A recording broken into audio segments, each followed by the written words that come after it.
Continuing from where we left, let's take the second part of the Most Asked Question series. During a career counseling session with class 11 and 12 in one of the schools, we came across certain uncertainties, doubts, and fears. The second question that we're going to talk in this series is about what if I pick the wrong career? Before we answer this question, it is important to understand that making a career choice does not only depend upon evaluating interest, ability, aptitude, motivation, goals, values, and other career-oriented factors. In order to navigate a career path, it is important to understand a child's emotional well-being, which can influence their career choices and readiness. For example, student can be dealing with self-esteem, confidence, perfectionism, or decision-making, which can lead to a few difficulties in picking up a career or making confident choices. By fostering resilience, self-awareness, and adaptive coping skills, students can be helped to navigate challenges and transitions throughout their careers. So here are our career counselor and psychologist who will be answering this question in unison. The uncertainty of picking up the wrong career can arise from three major factors. 1. FOMO, that is fear of missing out. 2. Underlying fears or concerns. 3. Managing regret. So the fear of missing out, with so many career options available, students might worry they'll pick up the wrong one or miss out on a fulfilling future. This can lead to anxiety and indecisiveness as they try to find the perfect path. Underlying fears and concerns contribute to the uncertainty in the form of social media. Social media comparisons are a breeding ground.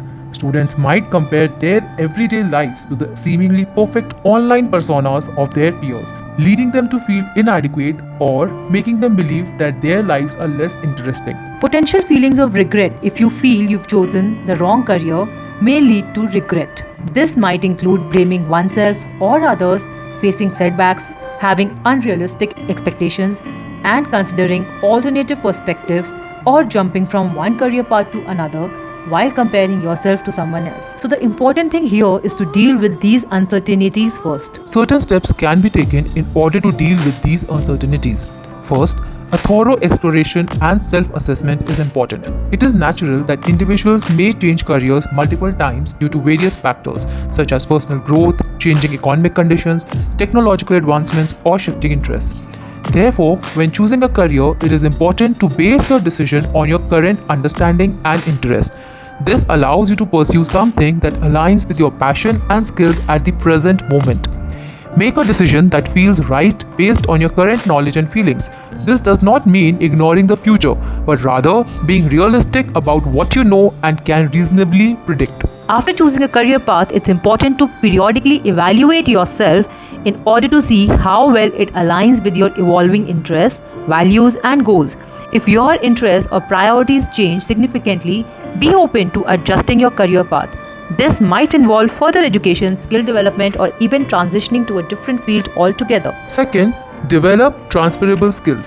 Now, these skill sets include communication, conflict resolution, open-mindedness, time management, situational leadership. Employers seek candidates who can adapt, solve problems, and work well with others. These skills make smoother and less daunting transitions between careers. They can also be applied across different jobs in different settings, across different industries because of their versatility. Third is following a structured decision-making process. A structured decision-making process not only involves self-assessment and career research, but it also sees to the systematic approach of making informed and thoughtful decisions about one's career. It may include establishing criteria or factors like expectations, work-life balance, opportunities for advancement, geographical location, company culture. You can weigh the pros and cons of your personal and professional goals in order to see where this career will lead you to. Another important factor is managing regret.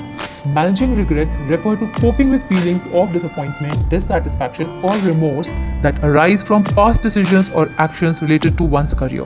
Identify specific factors or reasons behind the feelings of regret. This might involve reflecting on aspects like meeting career expectations or missed opportunities and sacrifices.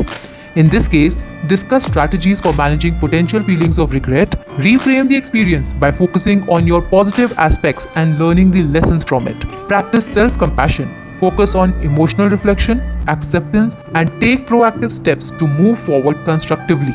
Adapt to the change. Emphasizing on resilience and adaptability are important skills for navigating career transitions. This means the ability to bounce back from setbacks and adaptability as the capacity to adjust to new circumstances or opportunities. Be open to learning new skills, exploring new interests, and considering alternative career paths. This will help in adapting to changes in the job market, personal interests, or life circumstances. This clears the clouded sky from the question. Let us know your satisfaction with this answer and what you think can be added more in the comment section below.